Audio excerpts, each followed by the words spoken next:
Good morning बच्चों। आज हम वर्कशीट नंबर 32 करने वाले हैं। क्लास 10th की ये वर्कशीट है। 16 सितंबर 2020 की डेट में से हमें करना है। इस वर्कशीट का टॉपिक है problems based on trigonometric ratios, यानी कि त्रिकोणमितीय अनुपात पर आधारित प्रश्न। सबसे पहले हमें रिकैप्चुलेशन के लिए कुछ फार्मूलाज दिए गए हैं, तो उनको हम देखते हैं। अपनी लास्ट वर्कशीट में ये फार्मूला हमने रिकॉल भी किए थे। तो ये हमारे फार्मूलाज हैं जो हमने अपनी लास्ट वर्कशीट में किए थे। ट्रिग्नोमेट्रिक रेशोज़ हमें गिवन है। 3 मेन हमारे पास ट्रिग्नोमेट्रिक रेशोज़ होते हैं, साइन, कॉस एंड टेन। इसको लंब बट्टे कर्ण, आधार बट्टे कर्ण और लंब बट्टे आधार रेशो के जो हैं ये फार्मूलाज हैं। इनको इंग्लिश में अगर हम लिखें तो लंब को परपेंडिकुलर और कर्ण को हाइपोटेन्यूज कहते हैं, आधार को हम बेस कहते हैं।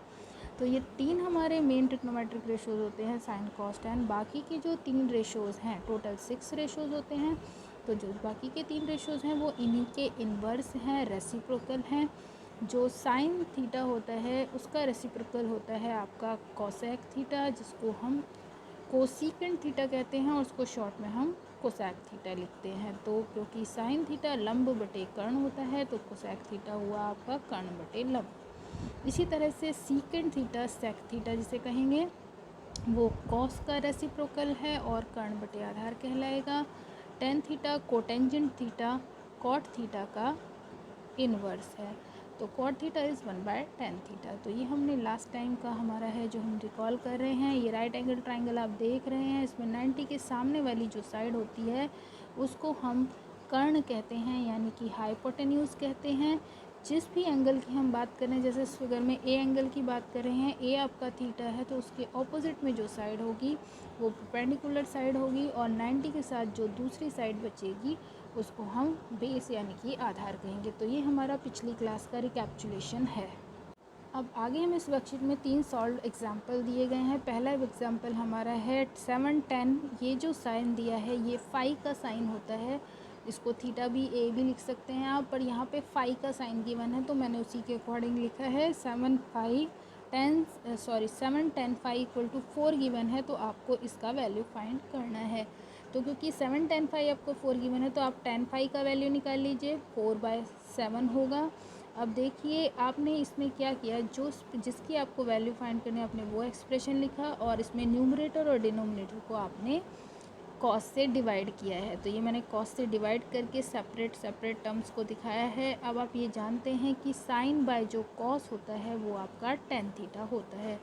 तो यहाँ आप देखिए, यहाँ जब मैंने इसको दोनों को डिवाइड किया है कॉस से, तो यहाँ 7 साइन बाय जहाँ कॉस लिखा है ये हो जाएगा आपका 7 10 फाई, क्योंकि जो है साइन बाय कॉस आपका 10 फाई हो जाएगा। इसी तरह से कॉस यहाँ कैंसिल हो जाएगा सेकेंड टर्म में, और डिनोमिनेटर में भी 7 5 + 3 आ जाएगा। और 10 जो फाई है उसका वैल्यू आपको गिवन है, 10 फाई का वैल्यू है 4/7। तो हम इसमें यहाँ पर नेक्स्ट स्टेप में जो 10 का वैल्यू है सब्सटीट्यूट कर देंगे। तो 10 का वैल्यू 7/4 जब हम सब्सटीट्यूट करेंगे तो इसमें 7 × 4/7 जब होगा तो यहाँ सिर्फ 4 बचेगा। तो ये 4 - 3 और 4 + 3 आपका आ जाएगा, जिसका आंसर है 7/7। तो इस तरह से आपका फर्स्ट एग्जाम्पल इसमें वर्कशीट में दिया गया है। नेक्स्ट एग्जाम्पल की ओर बढ़ते हैं। ये है हमारा एग्जाम्पल नंबर 2। दिए गए फिगर में आपको 10p - cot r की वैल्यू फाइंड करनी है। तो सबसे पहले आप देखिए, आपको फिगर बना के दिया गया है। तो 90 के ऑपोजिट यानी कि q के ऑपोजिट जो साइड है वो है आपकी rp, और वो 13 गिवन है, और pq आपको 12 गिवन है। तो क्योंकि राइट एंगल ट्राइंगल में आपको 2 साइड जब गिवन है तो थर्ड साइड आप खुद ही निकालेंगे उसको by the Pythagoras theorem.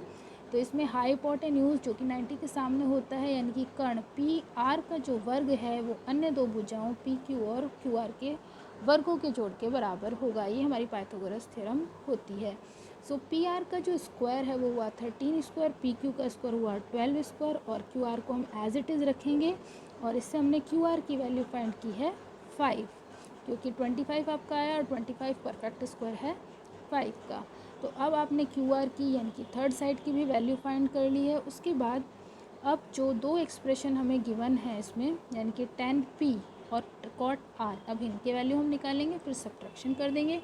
tan p का जो वैल्यू होगा, tan का जो फॉर्मूला होता है, रेशो होता है, वो होता है लंब बटे आधार, यानी कि परपेंडिकुलर ओवर बेस। तो इसमें p आप देखिए आपका थीटा है p, तो p के अकॉर्डिंग परपेंडिकुलर होगा, उसके सामने लंब होगा सामने, यानी कि 5 आपका इसमें लंब है और आधार आपका हो गया 90 के साथ दूसरी साइड 12, तो 5/12 इसका वैल्यू आ जाएगा।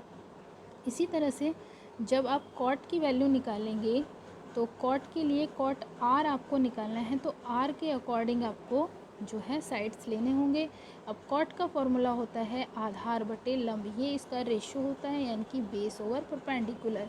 बट आर के अकॉर्डिंग परपेंडिकुलर जो है वो 12 है और बेस जो है वो 5 है, क्योंकि थीटा के सामने जो होता है वो आपका लंब होता है, परपेंडिकुलर होता है। तो आप यहाँ पे लिखेंगे आधार, आधार है आपके पास 5 और लंब है 12, तो सेम वैल्यू आ गई। अब tan p में से जब cot r माइनस करेंगे तो 5/12 माइनस 5/12 आंसर आपका होगा 0। अब क्वेश्चन नंबर 3 की तरफ बढ़ेंगे। ये एग्जाम्पल अ लिटिल बिट, जरा सा इससे डिफ़िकल्टी लेवल थोड़ा ज़्यादा है, तो इसको देखिए। यदि ए और बी न्यून कोण आपको दिए गए हैं इस त्रिभुज में और cos A equal to cos B given है, तो आपको दर्शाना है कि angle A equal to B होगा। इंग्लिश में लिखा है if angle A and B are acute angles such that cos of A is equal to cos of B, then show that angle A is equal to B। तो हमें ये prove करना है कि A और B इक्वल एंगल आएंगे। तो हम शुरू करते हैं question. Let the triangle ABC is right angle triangle. ये हमारी अजम्पशन है कि ABC एक राइट एंगल ट्राइंगल है और जिसमें ये जो CD है ये परपेंडिकुलर ड्रॉ किया गया है AB पर। तो इतना हमने अजम्पशन ली है, ये परपेंडिकुलर ड्रॉ किया गया है। और अब आप देखिए cos A is equal to cos B आपको गिवन है, इसकी हमने नेमिंग की है 1। अब क्योंकि cos A equal to cos B है आपका, तो cos का जो फॉर्मूला रेशो फार्मूला होता है, साइड रेशो, वो होता है आपका आधार बटे कर्ण, यानी कि बेस ओवर हाइपोटेन्यूज। तो A के अकॉर्डिंग जो है इस ट्राइंगल में आपका जो बेस है वो हुआ AD, ट्राइंगल ADC में मैं बात कर रही हूँ। AD आधार है और जो आपका कर्ण है वो हो गया AC। तो ये cos A की वैल्यू लिखी। इसी तरह से B के अकॉर्डिंग हम इसकी वैल्यू लिखेंगे आधार BD और कर्ण हो गया आपका BC 90 के सामने। तो ये मैंने लिखा है। उसके बाद आप देख रहे हैं कि मैंने यहाँ से जो BD है उसको AC से रिप्लेस किया है और AC को BC से, ये रिप्लेस किए हैं क्रॉस मल्टीप्लिकेशन से, और इक्वल टू हमने इसकी वैल्यू रखी है इक्वेशन नंबर 2 के। तो इसका नाम हमने इक्वेशन नंबर 2 रखा है। इसके बाद आप देखिए इससे जब हम इसको K के इक्वेट करेंगे तो फर्स्ट में AD इक्वल टू होगा K times of BD cross multiplication से। इसी तरह से AC इक्वल टू होगा K टाइम्स ऑफ BC। ये तो ये थर्ड और फोर्थ हमारे पास इक्वेशन आ चुकी हैं। अब आप देखिए right angle triangle CAD and CBT में पाइथागोरस थ्योरम लगाई गई है। पाइथागोरस थ्योरम कहती है इस ट्राइंगल में देखिए राइट एंगल ट्राइंगल है, हाइपोटेन्यूज CD का स्क्वायर हो गया आपका, सॉरी हाइपोटेन्यूज आपका AC है, तो AC का जो स्क्वायर है, सिक्स्थ इक्वेशन की मैं बात कर रही हूँ। सिक्स्थ इक्वेशन में देखिए जो AC का स्क्वायर है वो इक्वल टू होगा CD प्लस AD स्क्वायर। तो AD को मैंने राइट साइड में लिया है, तो CD का वैल्यू मैंने दोनों से इक्वेट किया है। जब मैं इस वाले ट्राइंगल में लूँगी CAD ट्राइंगल में, तो मुझे लिखना चाहिए CD का स्क्वायर माइनस CD का जो स्क्वायर है वो होगा BC square minus BD square, और इसी तरह से दूसरे राइट ट्राइंगल में होगा CD का square AC square minus AD square. अब इन सब चीज़ों का यूज़ करके हमने नेक्स्ट इक्वेशन लिखी है आपकी यहाँ BC square minus BD square हुआ AC square minus AD square, क्योंकि दोनों ही फिफ्थ से और सिक्स्थ से CD स्क्वायर के बराबर हैं, तो इनके राइट साइड जो है हमने इक्वेट कर दिए हैं। अब यहाँ देखिए AC का स्क्वायर जो है उसकी जगह K टाइम्स ऑफ BC का स्क्वायर पुट किया गया है। ये हमने थर्ड इक्वेशन का यूज़ किया है और फोर्थ इक्वेशन का यूज़ किया है। दोनों में से K स्क्वायर कॉमन लेने पर आप देख रहे हैं ये राइट साइड और लेफ़्ट साइड से सेम टर्म है, दोनों कैंसिल हो जाएंगी, तो K स्क्वायर का जो वैल्यू है वो 1 हुआ, यानी कि K का वैल्यू प्लस माइनस 1 होगा। अब K का जो वैल्यू 1 है वो हमने पुट किया है थर्ड में या फोर्थ में भी पुट कर सकते हैं। तो K की जगह 1 रखने पर फोर्थ में क्या आएगा, फोर्थ है आपके पास AC equal to K times of BC। तो जब K को मैं यहाँ 1 रखूँगी तो AC और BC इक्वल आ जाएंगे। और इस ट्राइंगल में AC और BC जब इक्वल साइड है तो उनके ऑपोजिट एंगल यानी कि A और B भी इक्वल होंगे। तो ये हमारा थर्ड एग्जाम्पल था। इसके बाद हमारे पास ट्राई और सेल्फ क्वेश्चन है। पहला जो क्वेश्चन है ये है, if angle B and Q are acute angle such that sine B is equal to sine Q then prove that angle A is equal to B। तो इसमें कुछ खास नहीं करना है। जो साइन B है, B के अकॉर्डिंग देखिए जो साइन का रेशो होता है वो परपेंडिकुलर ओवर हाइपोटेन्यूज होता है, और B के अकॉर्डिंग जो परपेंडिकुलर है वो हो गया आपका RQ। तो RQ को हम परपेंडिकुलर लेंगे और इसके अकॉर्डिंग हाइपोटेन्यूज हुआ BQ यानी कि 90 के सामने वाली भुजा। इसी तरह से जब हम cos Q निकालेंगे तो Q के अकॉर्डिंग हम उसका परपेंडिकुलर और उसका हाइपोटेन्यूज ले लेंगे। तो ये वैल्यू आई, दोनों को हमने इक्वेट किया तो इससे BQ कैंसिल हो जाएगा और RQ BR के इक्वल आ जाएगा। अब जो दो साइड इक्वल हैं इनके ऑपोजिट एंगल भी इक्वल होंगे, तो हमें यही प्रूव करना था। Question number 2 easy one question है, इसका हमें वैल्यू फाइंड करना है। अगर कॉट थीटा जो आपने 7/8 गिवन है, तो कॉट का जो रेशो है वो हमारा आधार बटे लंब होता है। तो हमने इसको 7K और 8K लिया है क्योंकि ये 7/8 आपको गिवन है। देखो 7K/8K अगर हम इसको लिखते हैं तो K से कैंसिल हो जाएगा क्योंकि ये रेशो गिवन है आपको। तो आप इसको 7 और 8K लें और उसके अकॉर्डिंग पाइथागोरस थ्योरम लगा के विकर्ण यानी कि हाइपोटेन्यूज हमने फाइंड किया है। ये पाइथागोरस थ्योरम लगाई और हाइपोटेन्यूज हमारा आ गया AC √13/K।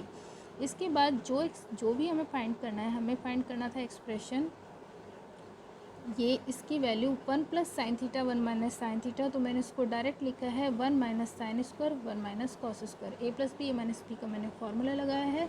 और sin θ की वैल्यू अब हमें तीनों साइड मिल चुकी हैं। तो साइन का रेशो हो गया परपेंडिकुलर ओवर हाइपोटेन्यूज यानी कि लंब बटे कर्ण। तो लंब बटे कर्ण की वैल्यू निकालिए, इसी तरह से कॉस की वैल्यू निकालिए और इस एक्सप्रेशन में पुट करने के बाद एलसीएम लिया गया है स्क्वायर करने के बाद। तो आंसर 49/64 आया है।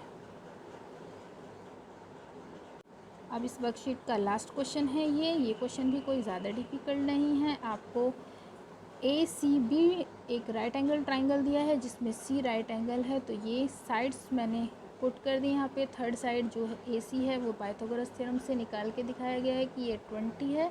उसके बाद जो एक्सप्रेशन आपको फाइंड करना है यानी कि sin square plus cos square, sine और कॉस रेशो के वैल्यू निकाले गए हैं। साइन आधार बटे कर्ण होता है तो 21/29 और कॉस थीटा और साइन थीटा लंब बटे कर्ण होता है तो 20/29 उसकी वैल्यू आई है।